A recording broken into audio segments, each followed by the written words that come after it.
자, 이번 대선 경선 과정에서 OX 첫 번째 질문으로는 한덕수 대행과의 단일화 문제가 나왔습니다. 후보별 입장부터 들어보겠습니다.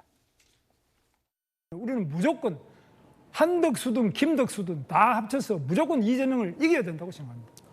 저는 생각이 같아요. 그리고 우리가 이기기 위해서는 정말 뭐든 해야 합니다. 그런데 지금 우리 이 보수를 대표하는 우리 정당에서 이런 치열한 경선을 하는 과정에서 그게 뭐 미리 너무 그걸 앞장서서 얘기한다는 것 도움이 되지 않는다고 생각합니다. 저는 지금 한덕수 대행이 하셔야 될 일이 너무나도 많다고 봅니다.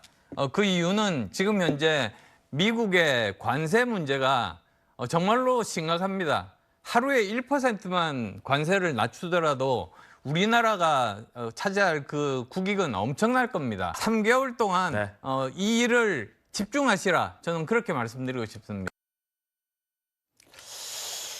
네, 자, 한덕수 대행과의 연대가 토론의 주제가 될 만큼 국민의힘 대선 경선의 변수가 되고 있는데요. 자, 한 대행 측이 이르면 30일에 이 대선 출마 여부에 대한 입장을 밝힐 거다, 이런 전망도 나오고 있습니다. 자, 최선호 논설위원, 어떤 계획이라는 겁니까, 이게? 그러니까 한덕수, 그러니까 정부 관계자, 그러니까 총리실 주변에 있는 사람, 뭐 이런 의미인 것 같은데요. 월요일에 2+2 한미 통상협상 그 협의팀의 귀국 보고를 받고 화요일에 국무회의가 있지 않습니까?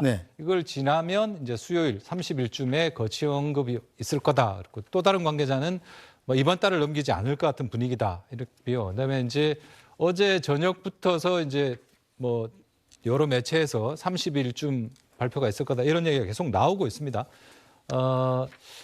지금 한덕수 대행이 최종 결심을 하는 데 있어서 지금 많이 이야기하는 게 두 가지입니다. 첫 번째는 여론의 흐름입니다. 지지도가 얼마나 나올지 이 흐름을 하나 계속 보고 있는 것 같고요. 또 하나는 29일이면 30일 얘기 나오지 않습니까? 29일이면 최종 경쟁 이 두 사람을 뽑는 국민의힘 경선 결과가 나옵니다. 그러니까 결국 뭐냐면 29일에 누가 되는지를 또 하나 보는 겁니다. 자신한테 꽃가마가 올지 안 올지 이 부분을 보는 거죠. 그러니까 꽃가마 여부와 여론의 흐름, 이 두 가지를 가지고 한덕수 대행이 계속 고민하고 있다, 이렇게 볼 수 있는데, 글쎄요. 그러니까 두 사람이 올라올 때 김문수 후보가 포함된 2인 그리고 아마 1위가 유력한 뭐 그런 형태라면 꽃가마가 갈 가능성이 굉장히 크고, 그게 아니라 만약에 김문수 후보가 없는 2인 이라면 꽃가마는 없을 거다. 꽃가마는 굉장히 힘들 거다. 이렇게 보는 게 맞는 거 아닌가 싶습니다. 네, 자, 출마설에 침묵하고 있습니다. 자, 한덕수 권한대행, 최근에 이 청년 세대를 자주 언급해서 눈길을 끌고 있습니다. 관련 발언 먼저 들어보겠습니다.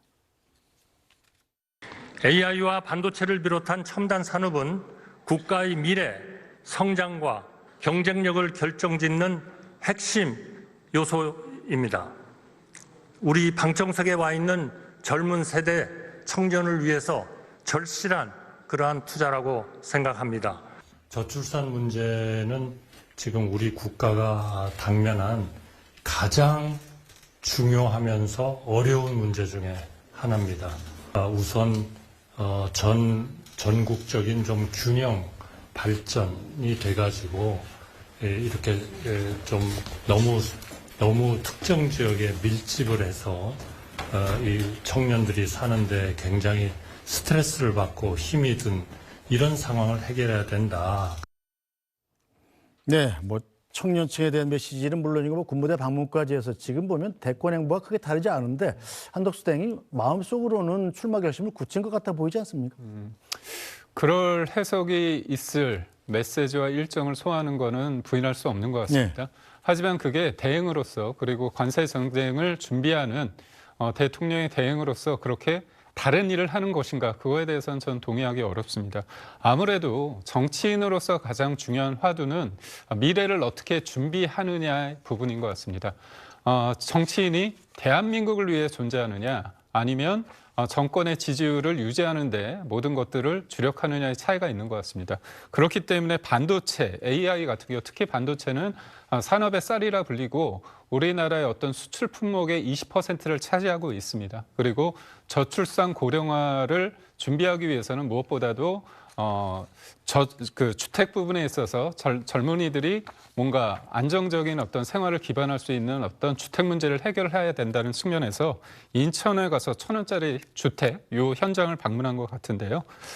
저는 이번에 이른바 캐스팅 보트 역할을 한 분들이 이념적인 부분에 대해서 좀 더 자유로운 2030이라고 할 수 있습니다.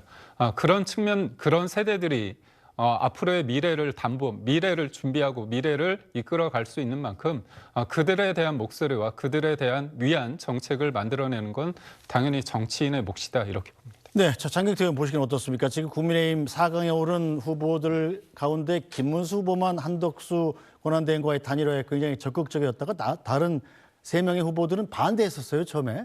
자, 그런데 마지막까지 반대했던 안철수 후보까지 전부 한덕수 권한대행과의 단일화에 긍정적인 입장으로 돌아섰단 말입니다.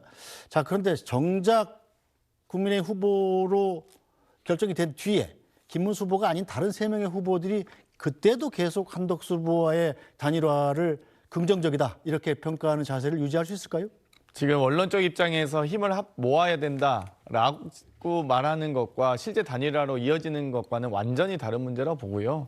뭐 힘을 모으자고 하는데 그걸 반대할 사람이 어디 있겠습니까? 근데 뭐 다 원론적 입장에서 하신 것 같고, 사실 정당은 정치 결사체로서 공직 후보자 선출에 관한 규정을 가지고 있습니다. 당원 당규에 공직 후보자 선출 규정이 다 있는데요. 저렇게 애쓰고 이 대통령, 심지어 대통령 후보를 선출해 놓고 그 후보가 실제 본선에 뛸지 안 뛸지 또 모른다면 사실상 저 대선 경선은 사실상 대국민 사기극 하는 것 아니겠습니까? 그리고 지금 한덕수 총리도 그렇습니다. 지금 뭐 군부대 방문이라든지 청년 문제 해결하겠다, AI 지금 총리된 지 한두 달 된 분도 아니고요. 사실상 윤석열 정권의 유일한 총리였습니다. 3년에 가까운 시간 동안 총리직을 수행하면서 진작 할 수 있었던 일들이죠.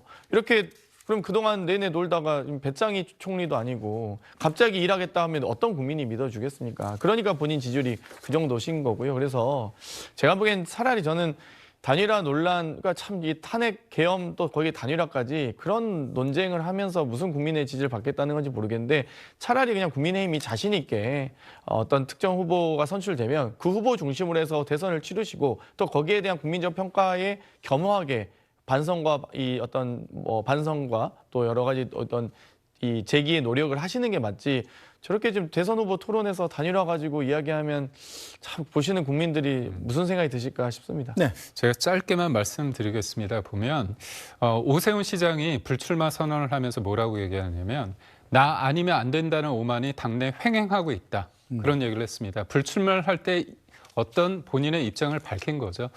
지금의 당원들, 국민의힘 당원과 국민, 중도 보수 있는 사람들이 원하기 때문입니다. 여론조사 제가 수치를 얘기하면 또 여러 가지 얘기를 더 하기 때문에 제가 짧게 말씀드리자면 네. 당원의 많은 수가 이걸 원하고 있습니다. 그렇기 때문에 이거는 일부 국민의힘 의원들이 선거공학적으로 해서 한덕수 권한대행을 띄운 게 아니고요. 여론이 그리고 국민이 당원들이 주목하기 때문에 이건 자연스러운 흐름이다 이렇게 봅니다. 네, 결국 물리적 시간이 없기 때문에 늦어도 다음 주까지는 결론이 나겠죠.